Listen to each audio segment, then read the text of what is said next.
Oke, selamat pagi semuanya. Jumpa lagi dengan saya, Eko Hari Rahmawanto, di mata kuliah Pengantar Teknologi Informasi, pertemuan ke-8. Nah, di sini kita akan mempelajari tentang pengenalan media penyimpanan. Sebelumnya pasti kalian sudah tahu ya, media penyimpanan itu apa saja. Nah, kita akan ulas sedikit demi sedikit, dan mungkin ada beberapa yang masih belum jelas detail tentang pengenalan media penyimpanan. Nah, kita akan ulas sedikit demi sedikit ya. Oke, di sini kita mempelajari tentang capaian pembelajaran. Yang pertama adalah ketepatan dalam menyebutkan berbagai jenis media penyimpanan, kemudian mendemonstrasikan pemanfaatan cloud storage sebagai media penyimpanan. Kemudian kemampuan akhir yang diharapkan adalah mahasiswa mampu menyebutkan dan menjelaskan berbagai jenis media penyimpanan data, kemudian memanfaatkan media penyimpanan berbasis cloud computing. Apa itu cloud computing? Nanti akan kita bahas di sesi berikutnya. Nah, di sini adalah rencana pembelajaran semester week. Kita masuk ke angka 9, karena yang week ke-8 tadi ujian tengah semester. Berarti pengenalan media penyimpanan. Berikut merupakan referensi utamanya, ada dari Mengenal Dunia Komputer, karangan dari rektor kita, beserta wakil rektor kita, yaitu Dr. Insinyur Edi Nur Sasongko MKom, beserta Pulo Nurtantio Andono. Kemudian ada yang dari paper berbahasa Inggris, yaitu Discovering Computer Fundamental, Your Interactive Guide to the Digital World, dari Gary B. Shelley dan Misty E. Vermaat. Oke, ini outline-nya.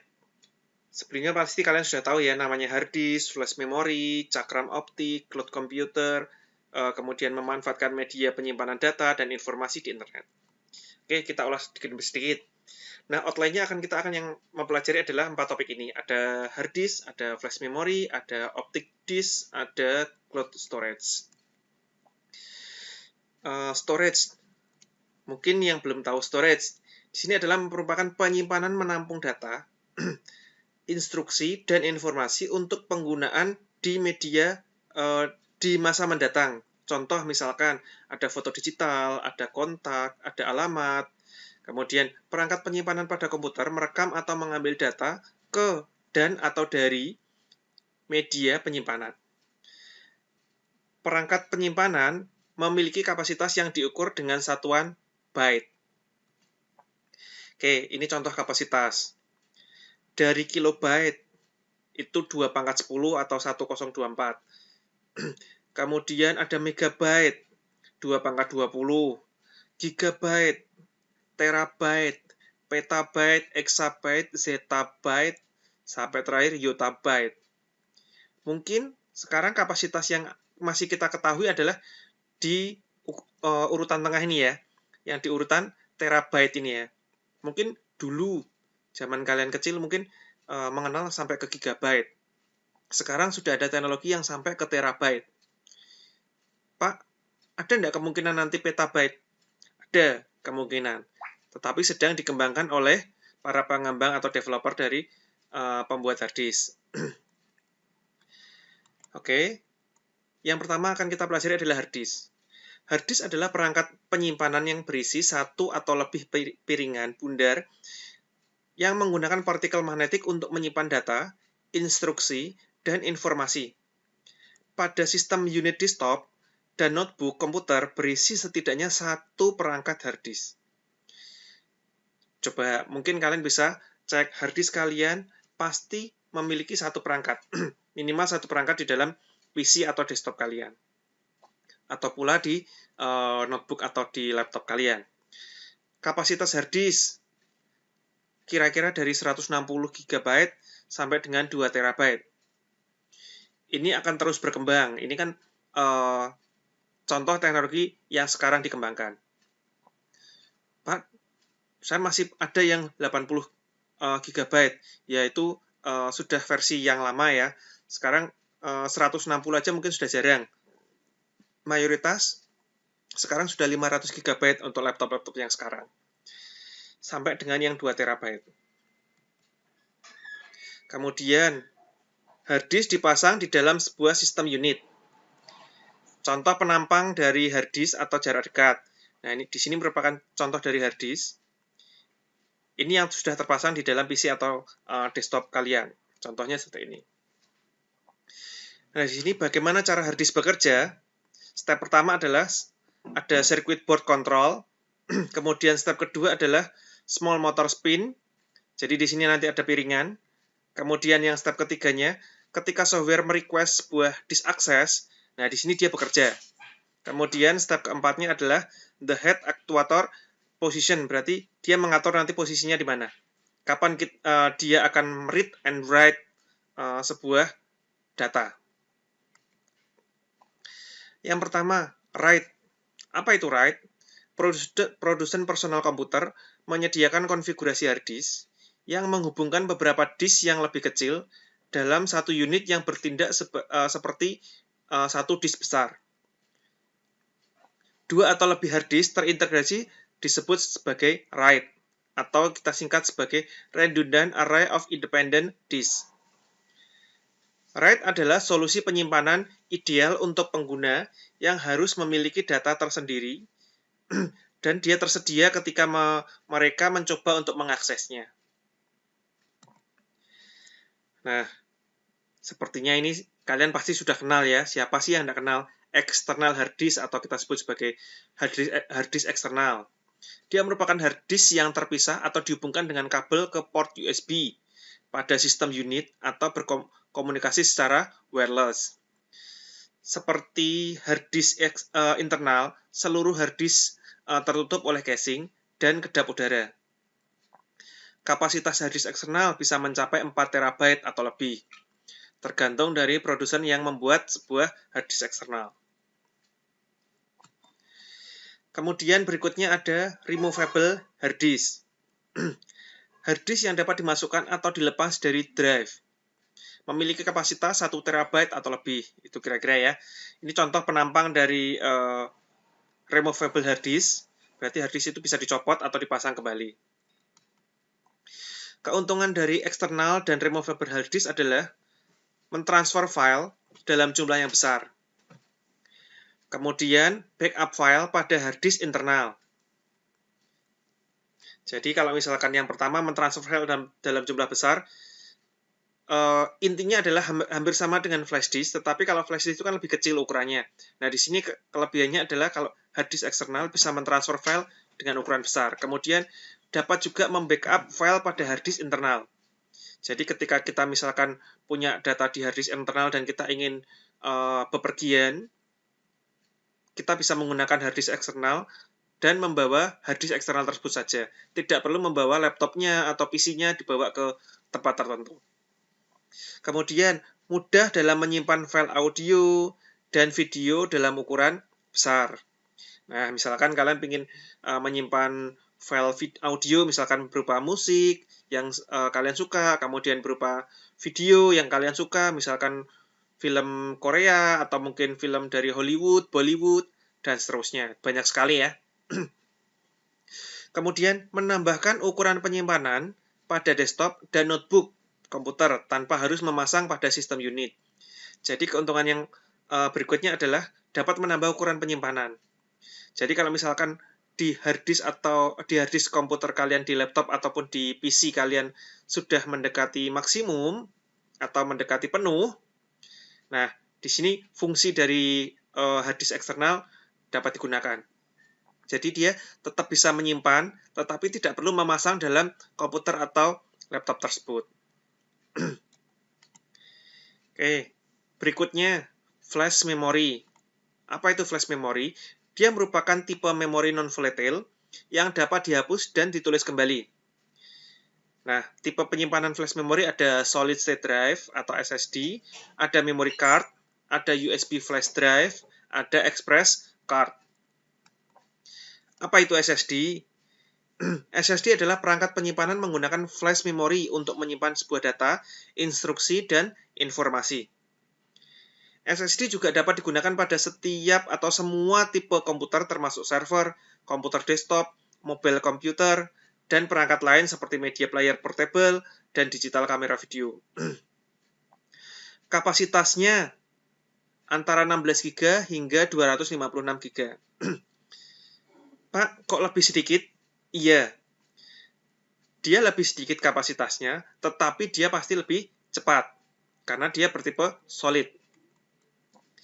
Nah, di sini ada keuntungan dan kerugian kita menggunakan SSD dibandingkan dengan kita menggunakan hard disk.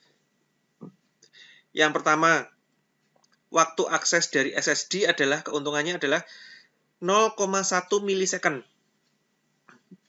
Bandingkan dengan hard disk, kurang lebih adalah 1 milisecond. Kemudian, tingkat transfer SSD lebih cepat dibandingkan dengan hard disk baik itu internal maupun eksternal. Kemudian keuntungan yang berikutnya adalah SSD menghasilkan sedikit panas dan sedikit daya daripada hard disk. Berarti apa? Hemat daya. Ketika kita menggunakan listrik, maka kita akan menghemat daya dalam sebuah pemakaian komputer. Kerugiannya, setiap keuntungan pasti dia mempunyai kerugian. Kerugiannya apa? Dengan kapasitas yang kecil, dia biayanya lebih mahal dan mungkin sangat mahal sekali. Kemudian yang kedua, tingkat kegagalan lebih tinggi dibandingkan dengan hard disk. Ketika dia read and write, terkadang dia kegagalannya lebih tinggi, tetapi dia lebih cepat. Mengapa kegagalannya lebih tinggi? Sama seperti kita melihat suatu pemandangan, kita melihat sangat cepat dibandingkan kalau kita melihat pemandangan pelan-pelan. Jadi ketika kita melihat pemandangan cepat, belum tentu semua terekam dengan sempurna. Tetapi kalau kita melihatnya pelan-pelan, maka kita bisa melihat dengan sempurna. Begitu pula dengan SSD ini. Dia transfer rate-nya sangat cepat, jadi ada kemungkinan kegagalan lebih tinggi. Walaupun memang sekarang sudah diminimalkan. Nah, ini keuntungan dan kerugian SSD tadi ya. Oke, kemudian lanjut ke memory card. Kartu memori memudahkan pengguna untuk memindahkan file, yaitu berupa foto digital, musik, kemudian video dokumen, dari perangkat seluler ke komputer atau perangkat lain. Kartu memori merupakan removable flash memory dengan ukuran kecil. Kira-kira ukurannya kurang dari 1,5 inci. Yang dapat dimasukkan atau dapat dilepas dari slot komputer, perangkat seluler, ataupun card reader. Tipe memory card, ada compact flash atau kita sebut sebagai CF, ada secure digital atau kita sebut sebagai SD, ada secure digital high capacity atau SDHC, ada micro SD, ada micro SDHC, ada memory stick, ada memory stick micro atau kita sebut sebagai M2 atau M2 dan sebagainya. Nah, ini contoh penggunaan dalam memory card. Ada yang dipakai di digital kamera, ada yang bisa dimasukkan ke dalam card reader, ada yang dimasukkan ke dalam ponsel atau handphone, ada ke iPod, kemudian di sini ada ke printer, ada desktop komputer, dan seterusnya. Banyak sekali ya. Nah, ini contoh gambaran dari memory card. Sekilas kita sebut sama, kita lihat sekilas mungkin hampir sama ya, mendekati sama. Tapi di situ ada labelnya. Ada compact flash, ada secure digital, ada SDHC, dan seterusnya. Lah, yang kalian miliki yang mana sih? Nanti kalian cek sendiri ya. Di handphone kalian mempunyai micro SD. Berarti benar nggak itu micro SD? Atau misalkan micro SDHC. Nah, bedakan. Nah, di sini tabel berikutnya adalah ada penggunaannya juga. Ada smartphone. Di misalkan micro SD ada smartphone, portable media player, dan seterusnya. Micro SD juga hampir sama kegunaannya. Nah, kalian bisa mengecek satu persatu milik kalian itu jenisnya yang mana. Oke, yang pertama ada USB flash drive. USB flash drive merupakan penyimpanan flash memori yang disambung melalui port USB, komputer, atau perangkat mobile. USB flash drive memiliki kapasitas 512 MB sampai dengan 64 GB. Mungkin sekarang sudah lebih ya.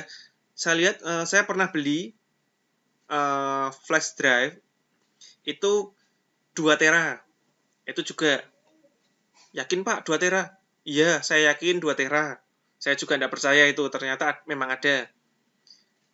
Tapi juga belum merek yang terkenal.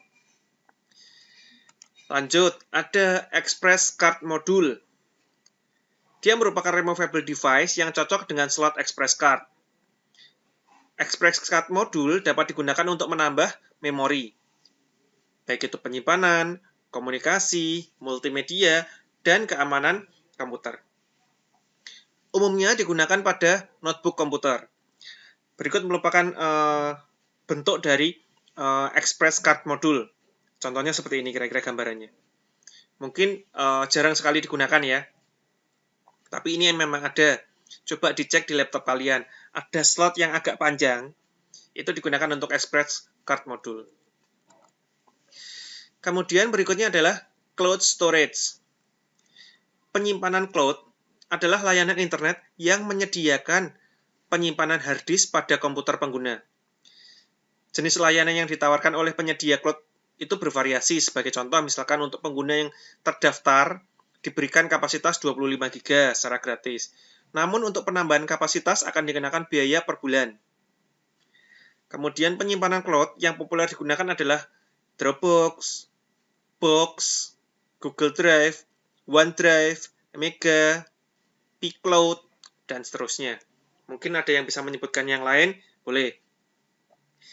Nah, di dalam cloud storage, kalian bisa menyimpan data tanpa khawatir data tersebut hilang.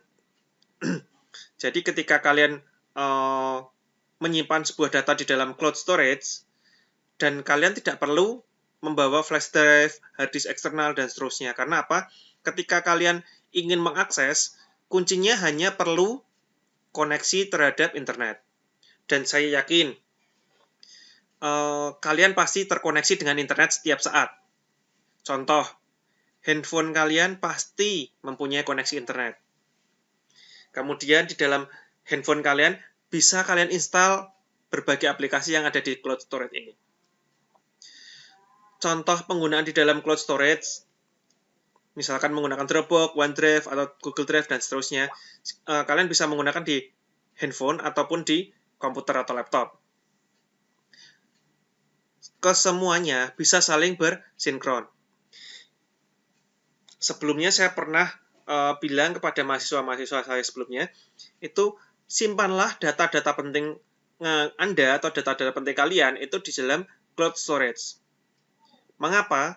Ketika laptop kalian rusak, terkena virus, atau rusak jatuh, bad sector hard disk-nya, dan seterusnya, kalian masih punya backup di cloud storage. Jadi ketika laptop kalian rusak, kemudian perlu diinstal ulang, diformat ulang, dan seterusnya, data kalian aman atau dapat terselamatkan. Mungkin ini sepele ya, tetapi pengalaman ini sudah banyak dialami oleh mahasiswa di kakak-kakak tingkat kalian. Saya sudah pernah mengajarkan materi tentang ini.